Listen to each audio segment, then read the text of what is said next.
E aí, tudo bem? Você está no Tecnorama, a teoria dos heróis. E hoje a gente vai falar sobre um dos temas mais importantes que surgiram nessa semana no MCU. Então é claro que iria ter teoria por aqui. Thanos pode ser um eterno. Sabe o que isso significa? Então, significa que spoilers leves podem conter ao longo desse vídeo. Então continue por sua conta e risco. O Tecnorama já é o maior canal em língua portuguesa em conteúdo sobre o filme dos Eternos. Tudo sempre com este selo aqui, o selo de qualidade raiz Tecnorama. Um conteúdo exclusivo e original que é feito para você que é super fã do MCU e também do canal. Preparados? Então, bora!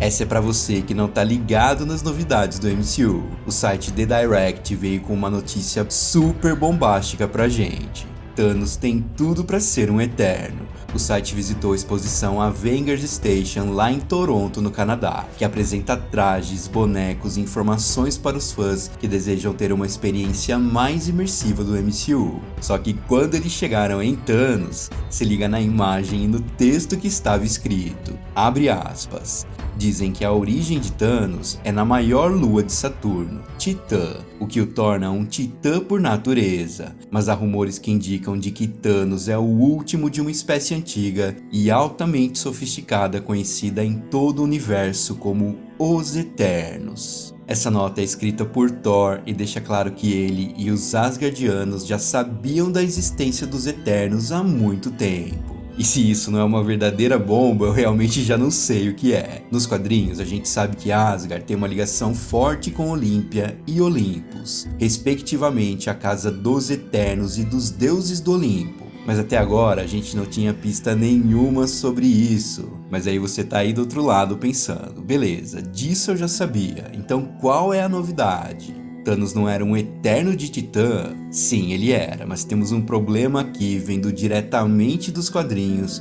e tudo é relacionado à linhagem dos Eternos. O Tecnorama já fez um vídeo super detalhado sobre a linhagem dos Eternos e é só acessar o card aqui em cima para você ficar por dentro. Então, resumidamente para você, nas HQs, os Eternos de Titã não são tão poderosos quanto os Eternos da Terra, devido a um fator super específico, a experiência fracassada de Cronos. Ele fez experimentos com a energia cósmica para descobrir o segredo da imortalidade e sofreu um acidente no laboratório que trabalhava.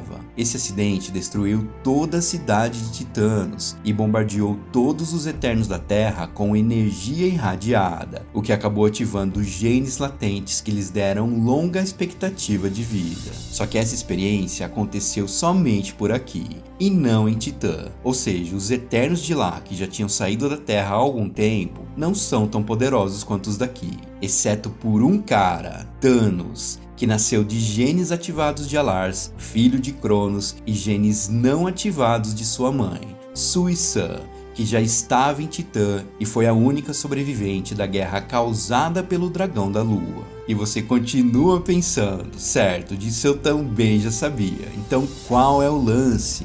O lance, pensa comigo.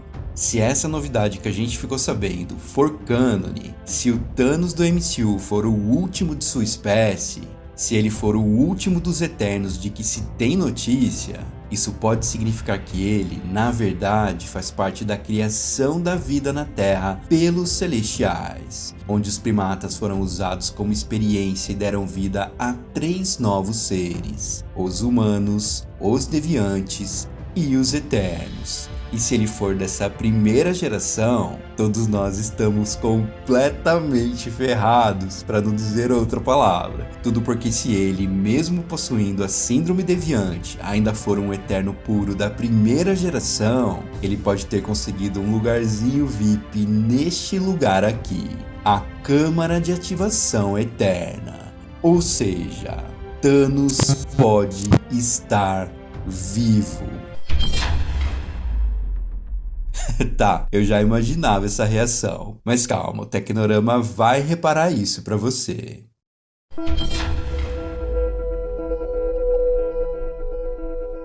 Então vamos lá, para você entender melhor tudo isso, vamos mudar de mídia por aqui, mas sem alterar o cânone. Estamos falando de MCU e o livro Thanos Titã Consumido é parte disso. Calma, eu sei que você não leu. A ideia aqui nem é fazer um resumo desse livro, que foi escrito por Barry Lyga e que traz o nascimento de Thanos e como a sua vida o levou a se tornar um dos maiores conquistadores do universo. Então, abre aspas. Filho de Alars, o alto mentor de Titã, arquiteto da Cidade Eterna, e Suiçã, sua mãe ausente, Thanos foi ao nascimento um choque para o seu povo. Sua aparência era uma descarga de adrenalina para um corpo em repouso. Distinto da população de Titã por causa de sua deformação e sua tonalidade roxa, ele era proeminente de maneiras e por razões que estavam além de seu controle, mas permanentemente fixadas em seu próprio ser físico. Em Titã, a pele do povo refletia uma variedade de cores esplêndidas, mas nenhuma era roxa. A cor da morte, a cor do mau presságio, apenas a de Thanos.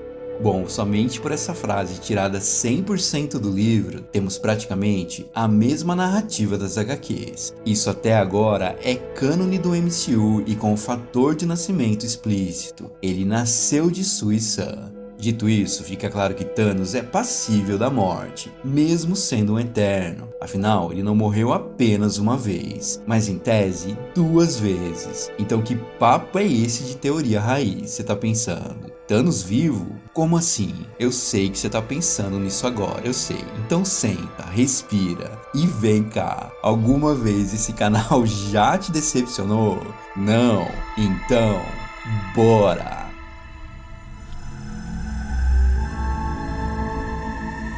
Vamos falar de algo que tem tudo a ver com o ponto que eu quero chegar. O monomito, a jornada do herói, o conceito de jornada cíclica presente em várias histórias, mitologias, crenças, algo que, segundo o famoso antropólogo Joseph Campbell, está presente desde o início de nossa humanidade. O conceito dessas narrativas tendem a possuir um padrão, a seguir uma estrutura que pode ser vista em 3 atos: a partida, a iniciação e o retorno. Além disso, a jornada do herói possui 12 estágios, e essa estrutura está presente praticamente em toda a literatura mundial. Além, é claro, de ser super presente no nosso mundo nerd cinematográfico, com nomes de peso como Anakin Skywalker de Star Wars, Neo de Matrix, Harry Potter, Frodo de O Senhor dos Anéis e muitos outros que possuem a mesma estrutura em sua jornada. Mas e no MCU? A gente poderia listar aqui alguns heróis com estrutura parecida em seus filmes, mas eu aposto que ninguém por aí tentou ver isso presente em um personagem que é tido como vilão.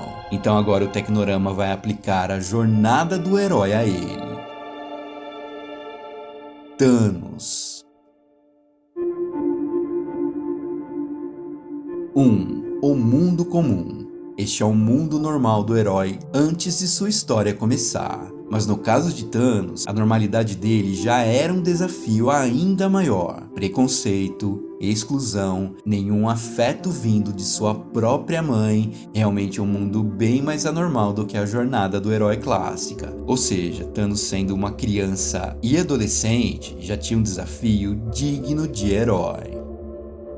2. O chamado da aventura. Um grande problema se apresenta ao herói, que neste caso, por sua inteligência e sua visão de mundo, o fez prever que a escassez de alimento e o crescimento populacional traria desgraça ao seu povo. E é neste momento que Thanos começa a ter o seu pensamento malthusiano.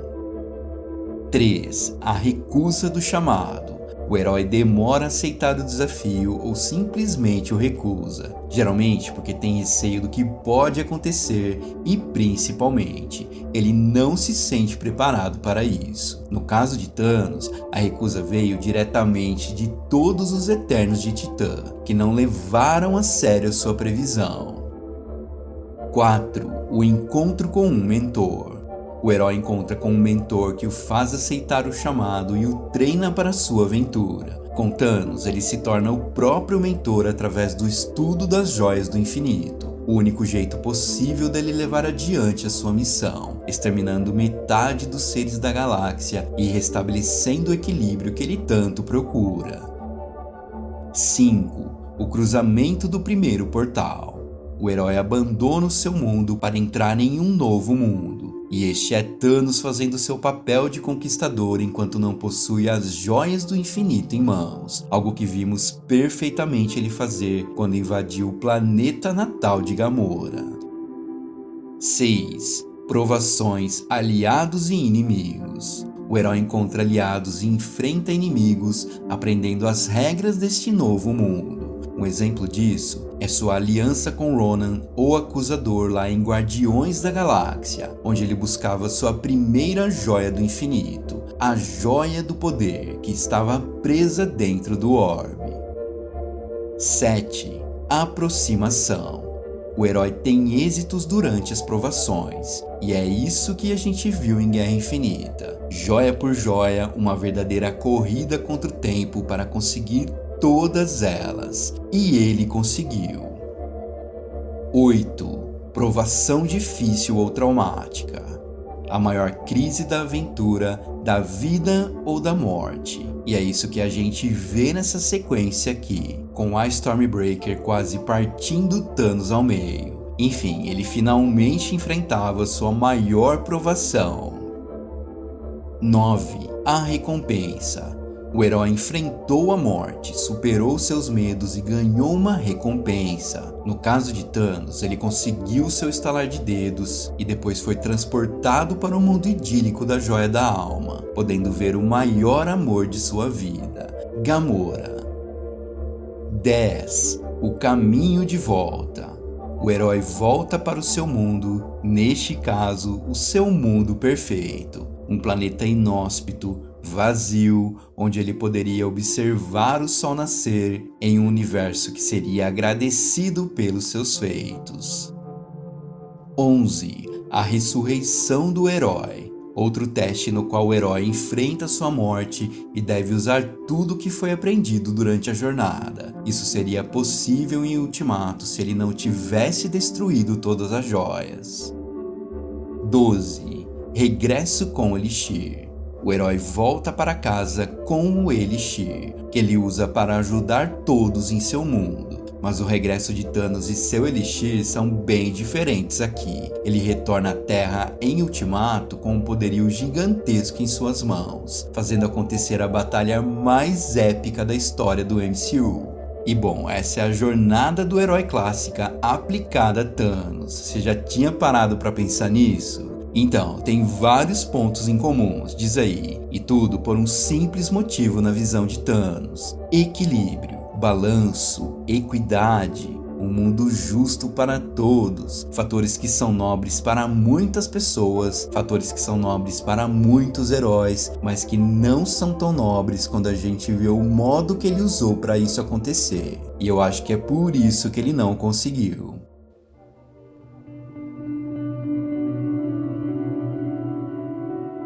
Thanos morreu. Não há chance nenhuma de sua jornada do herói ser verdadeira, muito menos dele ser o escolhido para trazer esse balanço, muito menos dele possuir uma câmara de ativação eterna para voltar à vida novamente. Tudo porque, segundo o livro Thanos, Titã Consumido, Suição o concebeu e... Não. De novo. Calma. Me responde. Será que Thanos foi mesmo concebido por Suição?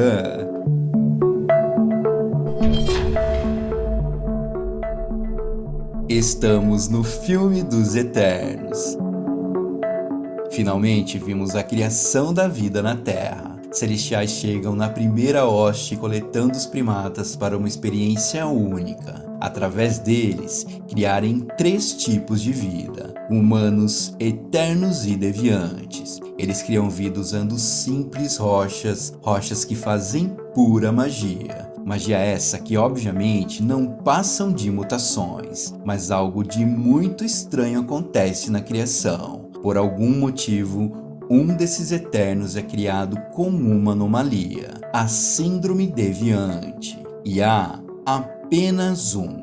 apenas um eterno em toda a criação com um turbilhão de genes que o difere tanto dos eternos quanto dos deviantes. Os celestiais então analisam a situação. Não há razão disso acontecer. Eles sempre foram perfeitos na criação. Por que isso aconteceu? Eles simplesmente não entendem. E mesmo com o poder de destruir qualquer eterno, eles temem fazer isso com este novo ser.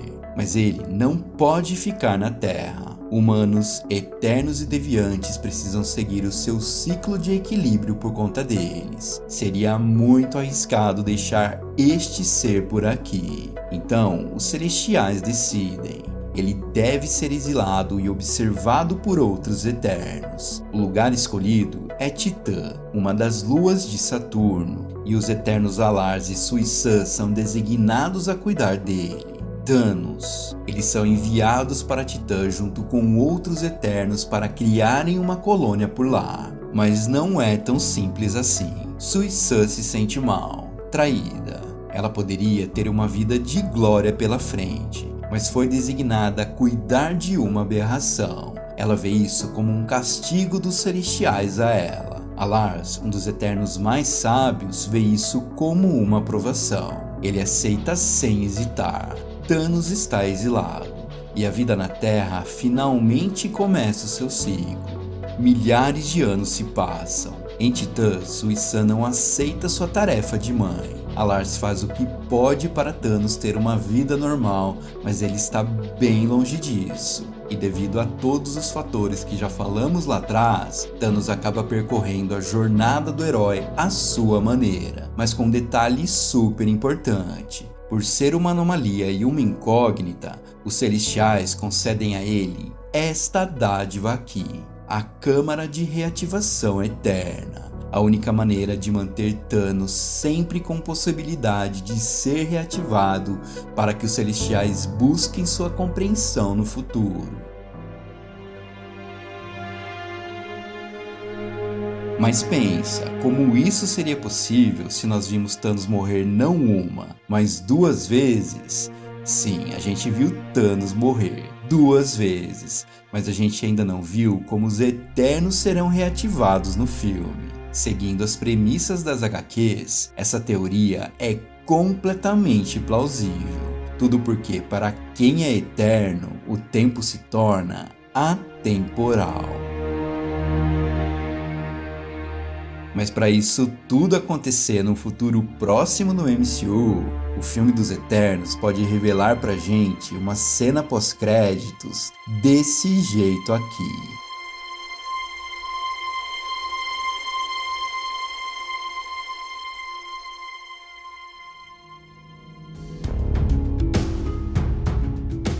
Então, louco, né? Pode rolar? Segundo este cara que vos fala, sim, pode rolar. Não há mais limites para o MCU quando a gente tenta conectar tudo com base nos filmes e com pedacinhos de plots retirados aqui e ali das HQs. E claro, em se tratando de cinema, não é certeza que o livro de Barry Lyga seja levado em consideração agora. Na minha opinião, tudo está aberto, só cabe um pouquinho de imaginação. Mas me diz, o que você acha disso tudo? Thanos pode voltar à vida dessa maneira? De alguma forma ele pode ser mesmo escolhido pelos celestiais? Deixa aí nos comentários. Se você curtiu este vídeo e esta teoria aqui, você já sabe. Senta a mão no like sem dó. Compartilha, avise seus amigos e todo mundo que eu estou de volta. Mais raiz do que nunca.